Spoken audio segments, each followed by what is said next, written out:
The smell of roasted turkey filled Mom's dining room, but the warmth stopped there. I sat at the far end of the table, the spot they always saved for me, furthest from the conversation, closest to the kitchen door. My sister Rachel held court at the other end, her engagement ring catching the light every time she gestured, which was often. "So the wedding venue is finally confirmed," Rachel announced, beaming at her fiancé Marcus. "The Peninsula. They had a cancellation and we jumped on it." "The Peninsula?" Aunt Linda gasped. "Rachel, that's incredible. How did you manage that?" "Well, when you're a senior marketing director at a Fortune 500 company, you make connections." Rachel smiled, then her eyes drifted toward me. That smile sharpened. "Some of us work hard to build real careers." I took another bite of mashed potatoes. They were good. Mom always made them with real butter and cream cheese. "Marcus just made partner at his law firm," Rachel continued, squeezing his hand. 29 and already a partner. Can you believe it? "That's our Rachel," Dad said, raising his wine glass. "Always been the ambitious one. The one who made something of herself." The implication hung in the air like the steam from the turkey. I was 28. I was not the ambitious one. I had not made something of myself. "Jake, pass the rolls," Mom said quietly, her tone apologetic. She always tried to smooth things over, never quite succeeding. I passed the basket to my cousin Derek, who sat beside me in what I'd come to think of as the budget seating section of the table. Derek was in community college. I was a warehouse worker. We were the family's participation trophies, proof that not everyone could be exceptional. "So Jake," Uncle Tom leaned forward, his voice that particular combination of curiosity and pity that I'd learned to recognize over the years. "Still at that distribution center? What is it, 3 years now?" I said. "For years." "Well, steady work is nothing to be ashamed of," he offered, though his tone suggested otherwise. "Not everyone can be the CEO type." Rachel laughed, a bright, crystalline sound. "Jake's more of a show up, punch the clock, go home kind of guy. Nothing wrong with that. The world needs workers." Marcus nodded thoughtfully. "Absolutely. Blue-collar jobs are the backbone of America. I mean, someone has to do them." I took a sip of water. They weren't wrong about the warehouse part. I did work at a distribution center. I went there 3 times a week, sometimes 4. Of course, I went there because I owned it, along with 14 others across the West Coast. But they didn't need to know that. "Jake's always been the practical one," Mom said, and I could hear the defeat in her voice. She'd given up defending me years ago, settling instead for this lukewarm acknowledgement of my existence. Not everyone needs to be in the spotlight. "Remember when he wanted to do that computer thing in college?" Dad chuckled, shaking his head. "We told him to get a real degree, something practical. Good thing he didn't waste money chasing that pipe dream." I remembered. I'd wanted to study computer science at Stanford. They'd refused to pay, said it was a waste, that I should go to state school and study business like Rachel. So I'd gone to community college for a year, worked nights, taught myself to code. Built my first app in a studio apartment that smelled like cigarette smoke from the neighbors.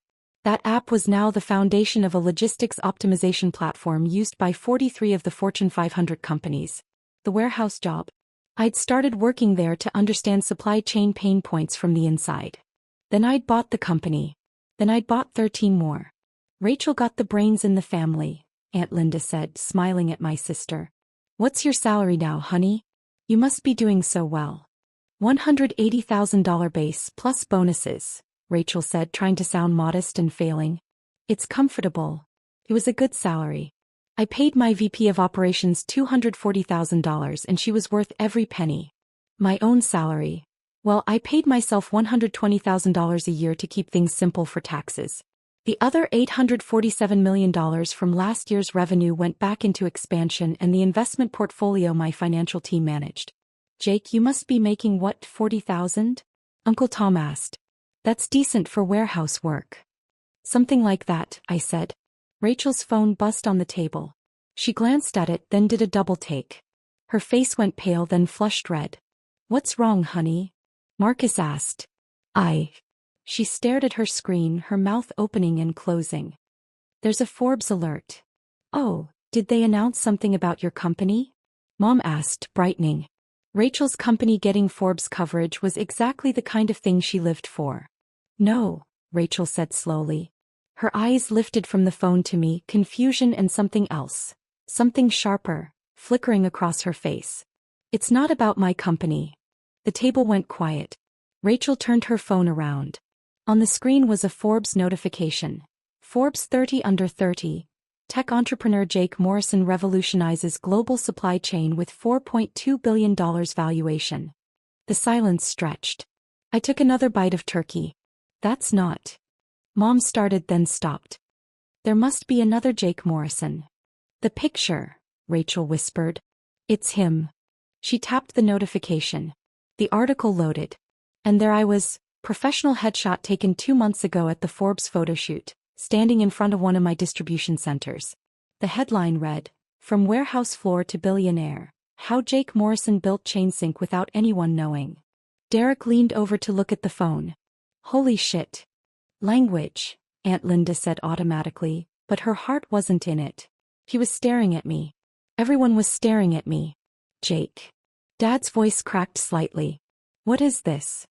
I set down my fork carefully. It's a Forbes article. About you. Mom's voice climbed an octave. About you having a company? Worth $4 billion. $4.2 billion, I corrected gently. As of the Series C funding round last month. Though the valuation's probably higher now. The article's about 2 weeks old. They just published today. Rachel's hands were shaking. She scrolled through the article, her face cycling through expressions I'd never seen on her before. You founded ChainSync? 6 years ago. Well, 5.5 technically. ChainSync handles our company's entire supply chain, Marcus said, his lawyer brain apparently still functioning. We pay them. We pay you hundreds of thousands a year in fees. $1.3 million annually, I said. You got a good rate because you signed on early. Prices have gone up since then. Uncle Tom made a choking sound. You're a billionaire? On paper. Most of it's tied up in the company and investments. But yes, my net worth is somewhere around $2.8 billion, depending on stock prices and market fluctuations. The silence that followed was profound. I could hear the refrigerator humming in the kitchen, the distant sound of neighbors' music, the tick of the grandmother clock in the hallway. Rachel found her voice first. But you work at a warehouse. I own 15 warehouses, I said. I work at them sometimes because I like to stay connected to ground-level operations. That's actually what the Forbes article is about.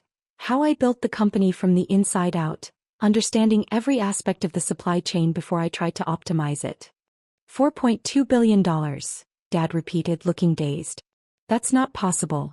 You're 28. 28 is the average age for tech founders to hit unicorn status, I said. I'm actually a bit behind schedule compared to some of my peers. Mom's hand went to her chest. Jake, why didn't you tell us? I looked at her for a long moment. When would I have told you, Mom? Between Dad telling me I was wasting my life on computers, or Rachel explaining how I'm not SEO material. That's not fair, Rachel said, but her voice lacked conviction. Isn't it? I kept my tone level, conversational. Last Christmas you introduced me to your work friends as my brother, the warehouse guy, in that tone people use when they're explaining something embarrassing. At Easter, Dad told his golf buddies I'd never had much ambition. At your engagement party, you literally seated me at the kids' table because you said I wouldn't fit in with the professionals. Marcus was scrolling on his own phone now. There are 30 articles here. Wall Street Journal, TechCrunch, Bloomberg. Jake, you were on CNBC last month. The Squawk Box interview, I nodded. That was a good conversation. Jim Cramer wanted to talk about expansion into Asian markets. Jim Cramer, Aunt Linda repeated faintly. You talked to Jim Cramer. Several times. He's actually pretty funny off camera. Rachel's phone buzzed again. Then continuously. She looked down at it and I watched the blood drain from her face completely. What now? Marcus asked. Everyone's sharing the article, she whispered. Everyone from work. My boss just texted asking if I'm related to the Jake Morrison from Forbes. She looked up at me, something like panic in her eyes. My boss. My VP. The CEO of my company just sent a company-wide email congratulating me on having a tech visionary in the family. That's nice of them, I said. Nice. Her voice pitched up. Jake, I spent 2 hours in our last meeting explaining how we needed to optimize our supply chain costs. I suggested we evaluate ChainSync alternatives because the fees were too high. My boss loved the idea. Now he knows ChainSync is owned by my brother, the one I've been calling the warehouse worker for 4 years. The weight of that settled over the table like snow. Oh my God, Mom said suddenly. The company Christmas party. I told Margaret Chin that you couldn't make it because you were working a night shift. Margaret Chin, whose husband sits on the board of Chin Investments. Chin Investments handles about $200 million of my portfolio, I confirmed. Mr. Chin and I have lunch quarterly. He's never mentioned meeting you though. Professional courtesy, I suppose. Dad's face had gone from pale to red. The warehouse. You said you worked at the Pacific Distribution Center. I do work there. I own it. I own Pacific Distribution Centers 1 through 15. Number 16 opens in Seattle next month. I told the guys at the club you were doing warehouse inventory, he said, his voice rising. I said my son counts boxes for a living. Steve Patterson was there. Steve Patterson, whose company uses your service. Patterson Logistics is one of our major clients, I agreed. Mr. Patterson and I are actually pretty friendly. We played golf at Pebble Beach last year during the supply chain summit. Uncle Tom stood up abruptly, his chair scraping back. I need some air. No one stopped him. No one moved at all. Rachel was still scrolling, her face a mask of horror. There's a video. From the Forbes shoot. She clicked it. My voice filled the dining room through her phone's speakers. People ask why I didn't tell my family about ChainSync. Video me said, leaning against a forklift in one of my warehouses. The truth is I tried it first. But every time I mentioned the company I got the same response. That's nice, honey. Or, when are you going to get a real job? Eventually I stopped trying to explain. I figured the work would speak for itself eventually. The interviewer's voice. And now you're one of Forbes 30 under 30. With a company valuation that puts you among the youngest billionaires in tech. What do you want to say to your family now? Video me smiled, that professional smile I'd perfected for press interviews. I'd say I finally got a real job. This one just came with a few more responsibilities than they expected. Rachel stopped the video. She set her phone down carefully like it might explode. You told Forbes about us, she said quietly. About how we treated you. They asked about my inspiration. I said. I told them the truth. Every time someone told me I'd never amount to anything, every time I was introduced as the family disappointment, it reminded me why I was building something. Why I was working 20-hour days in that studio apartment. Why I turned down acquisition offers that would have made me a multimillionaire at 25 because I knew the company could be worth more. 25. Mom's voice cracked. You've been a multimillionaire since you were 25? I've been a millionaire since I was 23 when the series of funding came through. But yes, by 25 I had acquisition offers in the $50 to $100 million range. I turned them down because I believed ChainSync could be worth $1 billion within 5 years. You were right, Marcus said, his lawyer brain apparently cataloging all this information. I was conservative. We hit unicorn status, $1 billion valuation, in 3.5 years. The $4.2 billion valuation came 6 months ago. Current projections have us at $8 billion within 18 months, assuming our AI optimization rollout performs as expected. Derek, still sitting next to me, let out a low whistle. Dude. That's insane. It's a lot of work, I said. But yes, it's been successful. Dad's phone started ringing. He looked at it, then stood up abruptly and walked out of the room. Through the doorway I could hear his muffled voice. Steve, I can explain. No, I had no idea. Is that Jake Morrison? Yes, I know what I said at the club. Mom was crying silently, tears running down her face. Jake, sweetheart, I'm so sorry. I didn't know. We didn't know. You didn't ask, I said gently. I told you I was working on something. You told me to be realistic. I told you I had meetings in the city. You asked if they were job interviews for better positions. I told you I was traveling for work. You said warehouse work doesn't require travel and I must be lying. We thought, she started then stopped because there was no good way to finish that sentence. Aunt Linda had her phone out now too. It's everywhere. CNN just posted about it. Tech prodigy hid billion-dollar success from family for years. The Forbes team was very thorough, I said. They interviewed about 50 people, investors, clients, employees, industry analysts. They wanted to understand how I built the company so quietly. Turns out it made for a compelling narrative. Rachel's phone rang. She looked at the screen, then at me, then back at the screen. "It's my boss." "You should answer it," I said. "It's rude to leave your boss hanging." She stood up on shaky legs and walked toward the kitchen. Her voice drifted back. "Hello, Mr. Patterson." "Yes, that's my brother." "It's the same one." "I didn't know." "No, he never mentioned." Marcus was reading something on his phone. "There's a whole section here about your warehouses. It says you started working at Pacific Distribution Center as a minimum wage employee to learn the business from the ground up. You worked there for 18 months before making an acquisition offer." 20 months, I corrected.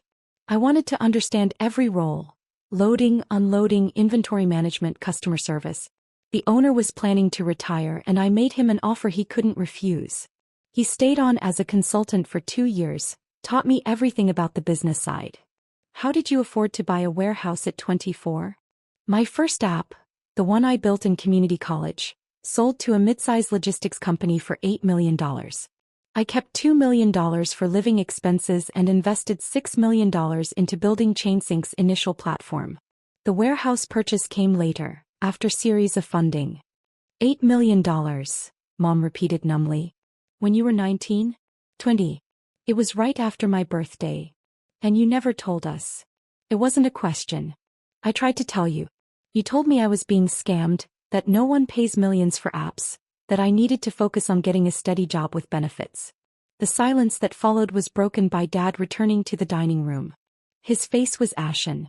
"Steve Patterson just informed me that you're not only his logistics provider, but you saved his company from bankruptcy 3 years ago by restructuring their entire supply chain." "It was a good turnaround project," I said. "Patterson Logistics is much more efficient now." "He wants to meet you. Properly. He invited us to his house for dinner next week." Dad sat down heavily. "Jake, I've been telling everyone at the club that my daughter is the successful one. That Rachel is the one who made it big while you were working in a warehouse," I finished. Which was true. Just not the whole truth. Rachel returned from the kitchen. She looked like she'd aged 5 years in 5 minutes. "My boss wants me to arrange a meeting with you. He wants to discuss expanding our contract with ChainSync and possibly investing in your Series D funding round." "We're not doing a Series D," I said. "We're cash flow positive and don't need external funding anymore. But I'm always happy to discuss contract expansions. Have him email my assistant. The contact information is in the Forbes article." "Your assistant," she repeated. "You have an assistant." "I have 3. One for scheduling, one for communications, and one who handles the technical aspects of my travel and equipment needs. Plus about 400 other employees across all the facilities and the headquarters." Marcus was still reading. "It says here you live in a $3.2 million loft in the city." $2.8 million. Forbes inflated the number slightly. "Though property values have gone up, so they might be right now." "We thought you lived in an apartment in the warehouse district," Mom said faintly. "I do live in the warehouse district. That's where my loft is. I bought and renovated an old industrial building. It's convenient. I can walk to the main distribution center in 15 minutes. "Why?" Rachel's voice broke on the word. "Why did you let us think you were poor? That you were barely making it?" I looked at her for a long moment. "I didn't let you think anything. You decided what you wanted to believe and I stopped correcting you. Every time I tried to share what I was building, I got condescension or dismissal. So I stopped sharing. But billions of dollars. It's not about the money," I said. "It was never about the money. It was about building something that mattered. Something that actually solved problems. Do you know how much waste there is in global supply chains? How many inefficiencies? I built something that fixes that.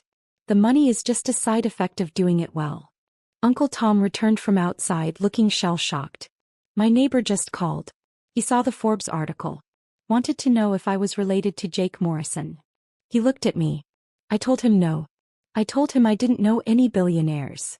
"You can tell him yes next time," I said. "I don't mind." Aunt Linda had tears in her eyes. "Jake, the things we said. The way we treated you. You treated me like you saw me," I said simply. "I understand. Success is hard to imagine when you can't see the work behind it.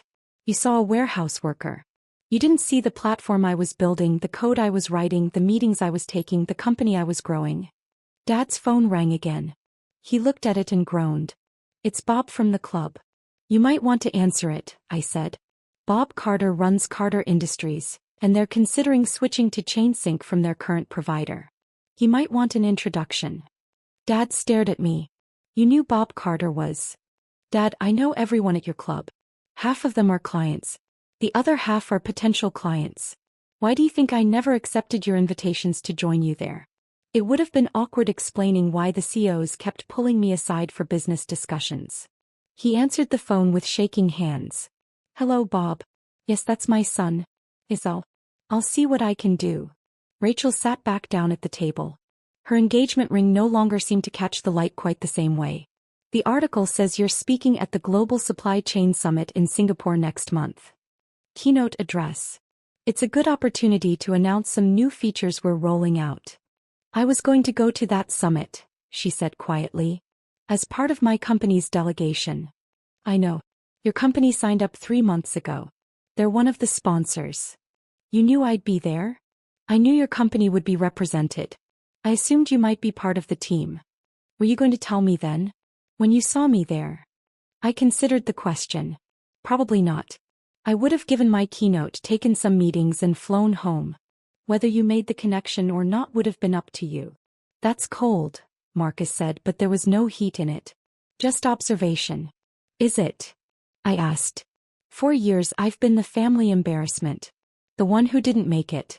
The one who wasn't worth including in the important conversations. I built a company anyway. I succeeded anyway. I didn't do it for your approval, I did it because I loved the work. The Forbes article coming out today wasn't my choice. They decide publication dates. But I'm not going to apologize for what I built. Mom was crying harder now. Jake, we love you. You know that. I know you love the idea of me, I said gently. I'm not sure you've ever loved the actual me. The me who wanted to study computers instead of business. The me who saw potential in supply chain logistics. The me who was happy working in a warehouse because I was learning something valuable. That's not fair, Rachel said again, but even she didn't sound convinced. Maybe not, I agreed. But it's true. My phone buzzed. I glanced at it. I need to take this. It's my lead investor. You have an investor calling you on Thanksgiving? Dad asked. Investors don't really observe holidays when there's money involved. I stood up. Excuse me. I walked outside to the back patio, answering as I went. Harrison, happy Thanksgiving. Yes, I saw the Forbes piece went live. No, I'm not concerned about the family angle. It's honest. The response has been strong. Good. Set up the meetings for Monday. I'll be back in the city by then. Through the window I could see my family sitting around the table, all of them on their phones now, probably reading every article about me they could find. Learning about my life from journalists and industry analysts instead of from me. Yes, the Singapore keynote is still on schedule, I continued. I've already finished the presentation. Potential acquisitions? I'll review the prospectus, but we're not in a hurry. Talchin, I'll meet him for lunch on Tuesday. Yes, same place. When I hung up and returned inside, the atmosphere had shifted again. They'd moved past shock into something else. Calculation maybe. Or recalibration. Jake, Dad said, his voice careful now, measured. We should talk. Really talk. About everything. We are talking, I said, sitting back down. We're having Thanksgiving dinner. You know what I mean. About your company.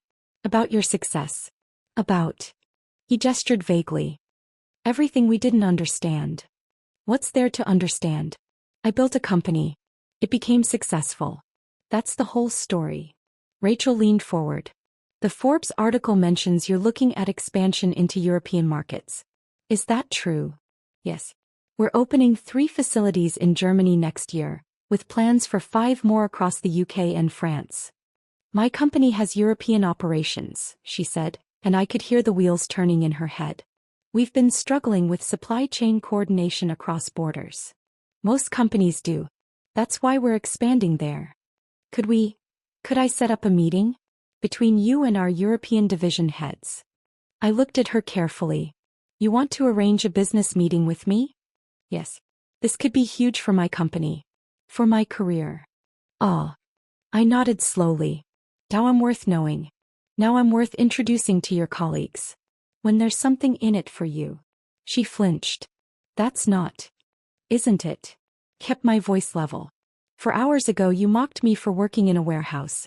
Now you want to use my success to advance your career. That's exactly what it is, Rachel.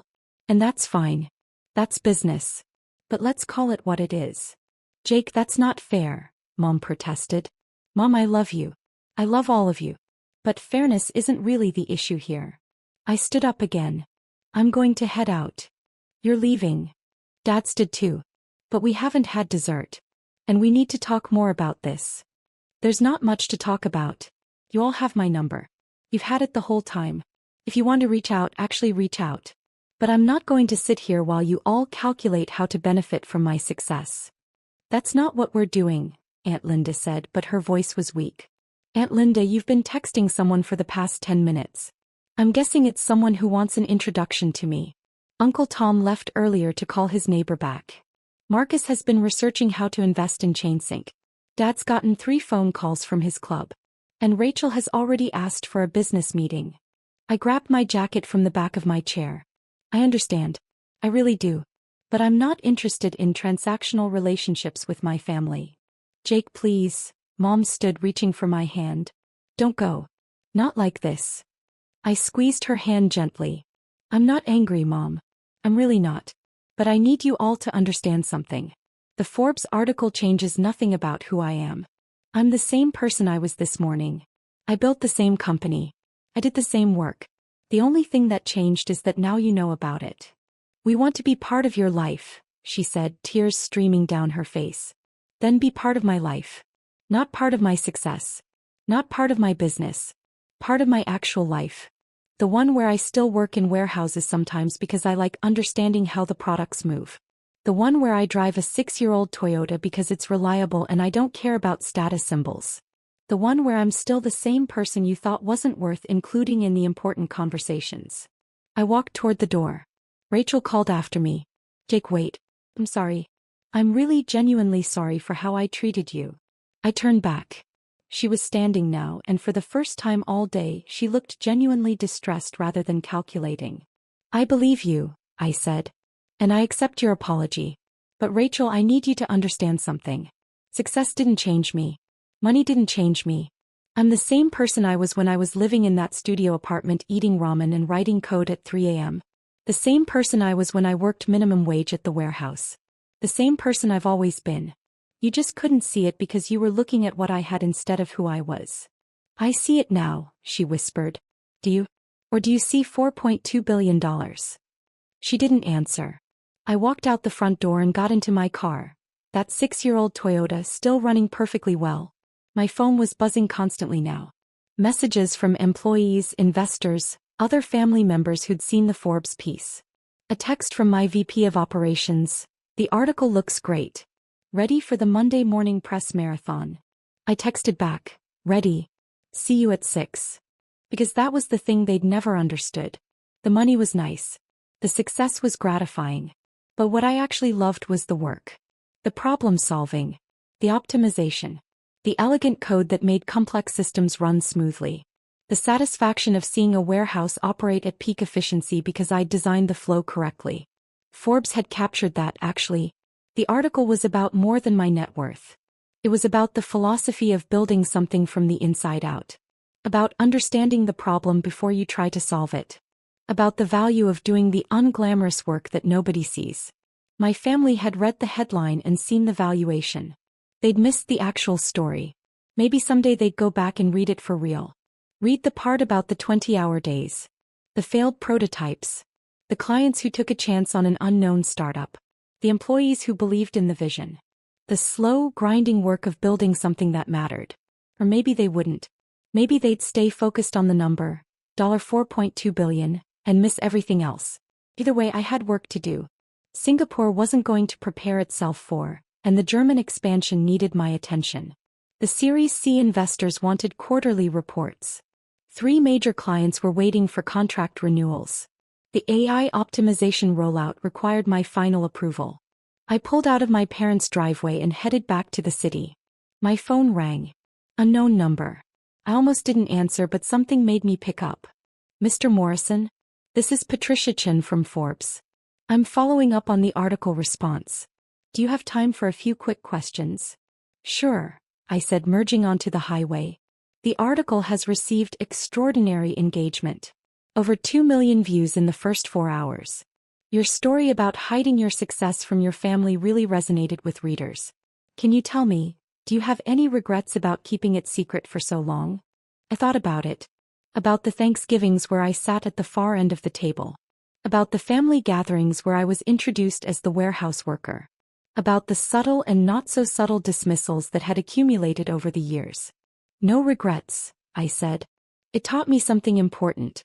That external validation doesn't matter. What matters is doing work you believe in, building something that has value, and staying true to your vision even when no one else can see it. My family couldn't see what I was building. But I could. And that was enough. That's a great quote. Can I use it? Sure. One more question. Now that your family knows, what happens next?